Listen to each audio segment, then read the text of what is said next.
기쁜 소식 전하는 바오로 딸. 안녕하세요. 책 읽어주는 수녀 성바오로 딸 수도의 유지영 모데스타 수녀입니다. 세상에서 가장 어려운 일과 가장 쉬운 일은 무엇일까요? 바로 자기 자신을 아는 것과 다른 사람을 판단하는 것이라고 합니다. 고해성사의 단골 메뉴이기도 한 판단은 타인의 삶에 영향을 주면서 고통과 괴로움이라는 상처를 남길 수 있죠. 인생의 끊임없는 판단과 결정, 행동에 앞서서 판단하기 전에 잠깐 생각해 보면 어떨까요? 오늘 읽어드릴 책은 불평 멈추기의 저자 살보노에의 두 번째 책, 판단 전에 잠깐입니다. 살보노에는 이탈리아의 심리학자이면서 교육학자로 사회심리학과 소통심리학을 가르치는데요. 이 책을 쓰게 된 동기가 판단이 얼마나 많은 사람을 아프게 하는지, 또 잘못된 소문으로 얼마나 많은 사람들이 고통받는지를 바라보면서 이 글을 쓰게 되었다고 합니다. 우리는 서로 연결되어 있고 한 사람의 변화는 우리를 둘러싼 모든 것에 영향을 미치죠. 불평을 멈추고 판단하기 전에 잠깐 생각하면서 더 나은 세상을 만들어 보면 어떨까요? 바오로 딸에서 출간한 살보노에의 판단 전에 잠깐 들으면서 시작해 보면 좋겠습니다. 판단 전에 잠깐. 판단은 왜? 불평 멈추기를 쓴 이후 나는 판단에 관한 책을 써야겠다고 생각했다. 오래전부터 판단이라는 방식으로 자기 생각을 드러내는 것이 얼마나 위험한 일인지 강조해 오고 있기 때문이다. 나는 늘 인간 존재의 가장 파괴적인 태도가 불평과 판단이라고 생각했다. 이 둘은 인간의 발전에 제동을 걸고 의혹과 불신을 조장하는 습관이다. 판단은 사람들이 불평 다음으로 가장 많이 저지르는 실수이자 사람들 사이의 관계를 오염시키고 마음을 메마르게 만드는 태도다. 말투와 언어 구사 방식은 한 민족의 문화를 드러내는 거울이다. 우리의 삶이 아름답지 못한 것은 우리가 말을 함부로 하기 때문인지도 모른다. 말은 다양한 마음의 상태를 만들어내며 그것은 또한 다양한 태도로 이어진다. 언어로 표현되는 문화는 우리가 가진 것을 최적화하거나 파괴하기도 한다. 이상적인 사회가 아니라 복잡한 현실 속에서 살아가는 우리는 우리가 알고 있는 것들에 대해 존중심을 가지고 말해야 할 필요가 있다. 아니 때로는 입을 다물고 우리가 알지 못하는 것에 대해 우리 마음을 열어 보여야 할지 아닐지를 선택해야 한다. 다른 사람의 내면을 존중해야 하며 무엇보다 그들이 우리에게 마음을 열어 보였을 때 신중해야 한다. 그런데 우리는 의견과 사실을 혼동하면서 모든 것에 대해 우리의 의견을 말하는 경향이 있다.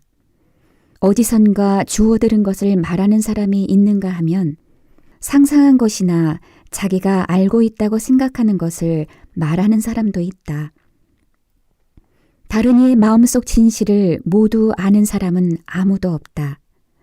그러므로 우리는 우리가 잘 알지 못하는 것에 대해 판단을 하는 셈이며 정확히 그것이 어떤 해악을 초래하는지도 잘 알지 못한다.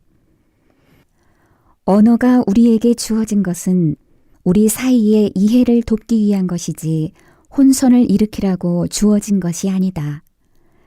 이 세상을 살아가는 동안 결국은 우리가 모두 같은 것을 추구한다는 것을 깨닫고 사람들을 분열시키는 이야기를 퍼뜨리기보다는 마음의 언어로 말하는 법을 배운다면 모든 것이 지금보다는 훨씬 더 쉬울 것이다. 두 부류의 판단. 판단이라는 주제에 대해 말하기 전에 먼저 판단에는 순수한 판단과 해로운 판단이 있다는 것을 분명히 하고 싶다. 이 둘의 차이를 식별하는 방법에 대해 알아보는 것이 이 책을 쓰게 된 중요한 동기 가운데 하나다. 순수한 판단과 해로운 판단은 어떤 형태로 표현이 되느냐에 따라 결정된다. 비평을 받아들이는 것은 누구에게나 어려운 일이고 파괴적인 비평은 우리의 자존감에 해를 끼치며 우리 자신에 대한 신뢰에 부정적인 영향을 줄 수 있다.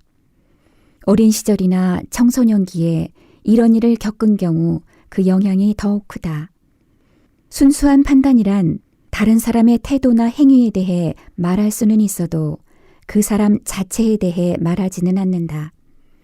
또한 그 사람에게 유익할 수 있으며 상처를 주는 것이 아니라 성장하게 하고 도움을 주려는 목적을 지닌다. 관점이 다를 경우 다른 사람들과 토론하다가 그 사람을 공개적으로 판단할 수도 있다. 중요한 것은 상대방의 자존심을 건드리지 않고 의견의 차이를 알아듣도록 설명하는 것이다. 예를 들면 이렇게 말하는 것이다. 너의 이런 태도는 나를 화나게 해. 아니면 내 생각에 넌 능력이 있으니까 더 잘 말할 수 있어. 판단이 발생할 때는 언제나 어떤 관계를 전제로 하지만 이때 쌍방의 처지가 반드시 동등한 것은 아니다. 가령 부모와 자녀 관계에서 쌍방은 결코 동등할 수 없다.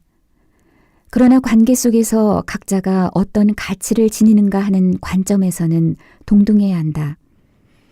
부모는 오직 자녀가 올바로 성장하도록 하려는 의도로 잘못되었다고 생각하는 자녀의 행동을 고치려 한다. 이런 행동의 최종 목표는 소통을 개선하여 더 나은 관계에 도달하려는 것이다.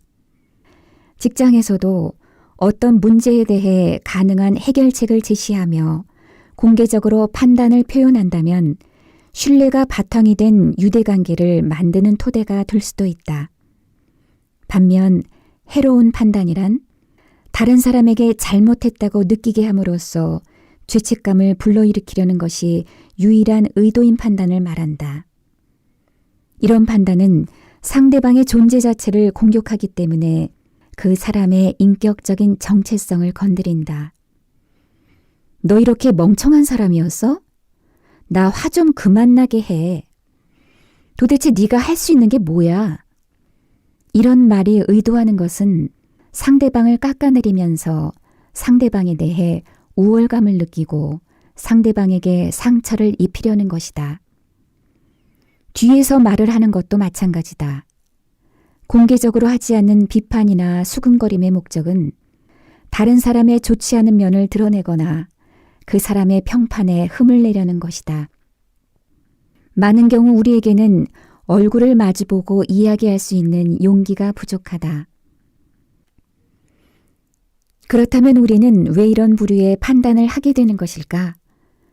다른 사람이 신망을 잃게 함으로써 우리의 에고를 충족시키기 위해서다. 부족한 자신감을 덮기 위해 이렇게 행동하는 것이다. 이러한 행동의 바탕에 있는 방어 기제는 투사다. 받아들이고 싶지 않은 자기 자신의 문제를 다른 사람에게 뒤집어 씌우는 것이다. 다시 말해 남에 대해 비판하는 것은 자신의 문제라고 느끼지만 자기 것으로 받아들이고 싶지 않은 어떤 것으로부터 자신을 방어하는 하나의 방편이다. 이 책에서 주로 다루는 것은 해로운 판단에 대한 내용이며 갈등을 초래하고 불편을 낳는 행동을 멈출 방법에 대해 살펴보고자 한다. 나는 경제적인 위기만 비극을 낳는 것이 아니라고 확신한다. 우리의 몸을 관통하면서 마음의 움직임을 가로막는 존재론적 위기, 그 역시 우리의 삶을 불행하게 만든다. 달이 2번 차고 기울 동안 그의 신발을 신고 걸어보기 전까지는 내 이웃을 판단하지 마라. 아메리카 원주민 속담. 판단과 편견. 우리는 우리가 바라보는 대로 존재한다. 증오로 가득한 마음은 남을 통제하고 지배하기 위해 타인을 바라본다. 반면에 온기로 가득한 마음은 다른 사람을 알고 사랑하기 위해 타인을 바라본다. 우리는 우리 모습대로 세상을 바라본다. 우리가 크게 분노했으면서도 이를 밖으로 잘 표현하거나 조절할 줄 모르는 사람이라면 살아가는 동안 우리 주변에는 쉽게 화를 내는 사람들이 유난히 자주 등장하는 것처럼 느끼게 될 것이고, 그렇게 되면 우리는 우리 자신의 분노는 억누르는 한편 다른 사람들이 모두 분노에 차 있다고 판단하게 될 것이다. 우리는 우리 자신의 내적 감정을 잘 속이는 경향이 있으며 우리의 내적 감정을 제대로 깨닫는 좋은 방법은 다른 이들 안에서 그것을 발견하는 것이다. 타인은 우리가 스스로 부정하는 우리 자신의 감정을 반영하는 상을 우리에게 보여준다. 우리는 실제로 우리의 것이 아니라고 부정하는 내적 충동이나 부족함, 결점 등을 다른 사람들 안에서 발견하려고 한다. 우리의 그림자를 인정하고 우리의 무의식을 드러내며 긍정적인 것과 마찬가지로 부정적인 것 또한 우리 내면에 있을 수 있다는 사실을 받아들이는 작업은 우리의 성장에 꼭 필요한 조건이다. 그러므로 판단하기 전에 생각하자. 투사에서 벗어나려면 어떻게 해야 할까? 무엇보다도 정확히 어떤 상황이나 다른 사람의 어떤 점이 우리에게 거슬리는지를 주의 깊게 관찰하고 자문하는 것이 필요하다. 그러고 나서 우리에게 특히 거슬리게 느껴지는 다른 사람의 특징 중에서 우리 안에도 있는 것이 무엇인지 찾는 것이다. 예를 들어 누군가의 존중심 부족한 태도가 견디기 어렵다면 우리는 어떤 경우에 다른 사람이나 상황을 존중하지 않는지 자문해보자. 또는 어떤 사람이 이유 없이 마음에 들지 않는다면 우리가 그 사람의 어떤 면을 참지 못하는지 자문해보자. 어쩌면 그 사람이 우리의 모습을 그대로 보여주는 사람이거나 우리가 좋아하지 않는 우리 인격의 어떤 단면을 가지고 있을 가능성이 높다. 그 사람이 우리가 여전히 부정적인 영향을 받는 어떤 사건을 기억시켜주는 사람일 수도 있다. 해결되지 않은 일은 언젠가 되살아난다. 우리 자신에 대한 작업을 진실하게 지속적으로 한다면 있는 그대로의 현실을 바라볼 수 있을 것이고 다른 사람의 모습에서 우리 마음에 들지 않던 그 부분이 우리에게도 존재한다는 것을 알아채게 될 것이다. 그 작업은 잠재적인 결점을 장점으로 바꾸는 기회가 될 수도 있다.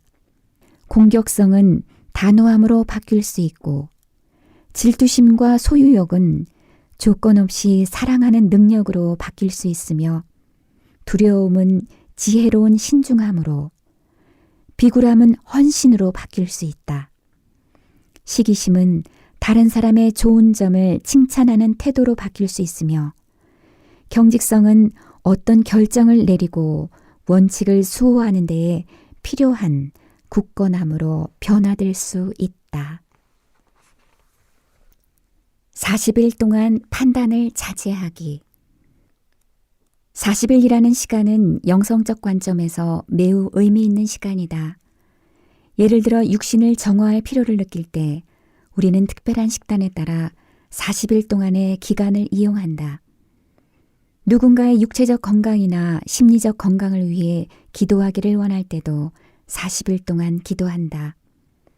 영신 수련을 할 때도 이상적인 기간은 40일이다.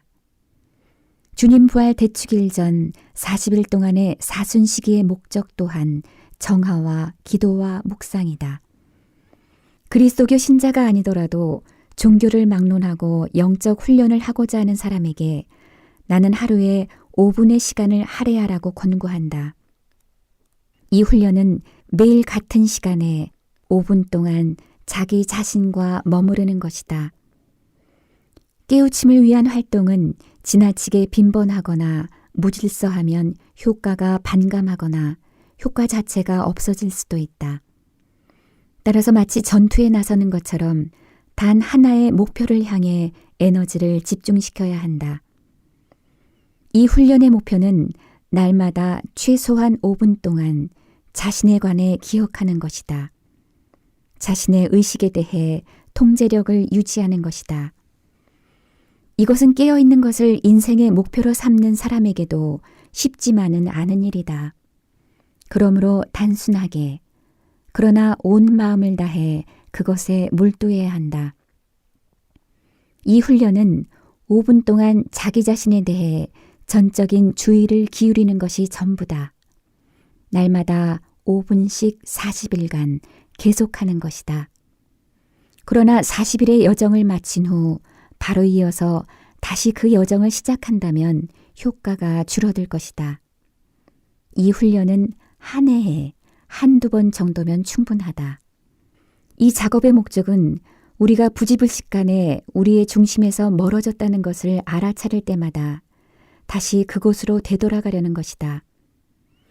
중심이 잡힌 사람이 된다는 것은 중심에 머무르는 능력을 갖춘다는 것을 의미한다.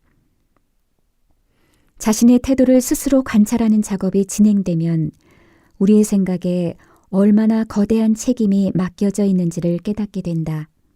이런 책임은 일반적으로 생각하는 것보다 훨씬 더 넓은 부분에까지 확장된다. 사람은 자기 자신의 심리적 행복만이 아니라 주변 사람들과 자기 인생에서 일어나는 물리적 사건들에 대해서도 책임이 있다. 모든 행동은 생각이 실현되는 현장이다. 그러므로 모든 사람은 어떤 생각을 하는 것만으로도 세상 안에서 일어나는 사건들에 책임이 있다고 할 수 있다. 반복적인 생각은 정신의 영역에 고랑을 만들고 이 고랑은 오래지 않아 습관적인 사고로 굳어지며 말 그대로 개인의 현실을 결정한다. 어떤 사람이 세상으로 고귀한 생각을 보낼 때마다 그는 자신 안에 인력의 중심을 형성하는데 이를 통해 다른 고귀한 생각들이 자력에 이끌려 이 중심을 향해 모여든다. 그리하여 그가 내보낸 생각을 발전시키고 그의 정신은 이런 생각들의 도움을 받아 한층 고귀해진다. 이런 메커니즘을 통해 내면의 고귀함을 반영하는 사건들이 더욱더 드러나게 될 것이다. 자기 자신에 관한 작업을 하는 사람은 다음과 같은 사실 또한 분명히 깨닫는다. 세상 속으로 저급한 생각과 공격과 판단을 내보내면 자신 안에도 그와 같은 중심이 형성되어 공기 중에 떠돌아다니는 비열한 생각들을 끌어당기고 동시에 자신 안에는 악을 향한 경험도 점점 커지게 되며 결과적으로 자기 일상에 불편함을 초래하는 일들이 늘어나게 한다. 그러므로 매일의 삶 속에서 행동 자체보다도 마음속 생각에 관심을 가지는 습관을 들여야 한다. 보이지 않는 영역에서 우리의 심리뿐 아니라 육체에 영향을 미치는 모든 힘이 생겨난다는 사실을 잊지 말아야 한다. 깊고 단순한 욕구는 그것을 항구하고 체계적으로 발전시킬 때 우리를 목적지로 이끄는 동력으로 작용한다. 목표는 마치 자석처럼 사람을 끌어당긴다. 우리가 성스러운 여정을 수행하고 있다는 것을 늘 기억하는 것 자체가 중요하다. 어렵고 지루하며 때로 전적인 확신이 없을 때라도 단호하면서도 끈기 있게 나아가야 한다. 본능적으로 우리의 몸은 깨어나고 싶어 하지 않으며 기회만 있으면 온갖 변명을 찾아내기 때문이다. 그러므로 아무것도 하지 않고 지낼 수도 있다. 끊임없이 기억하자. 우리의 목표는 깨어나는 것이다. 그러나 이것은 지속적인 노력을 요구한다. 판단하는 습관은 계속될 것이다. 그러나 이제는 우리 자신의 모습과 우리가 인식하는 것이 무엇인지를 깨달아야 한다. 깨어 있어라. 기쁜 소식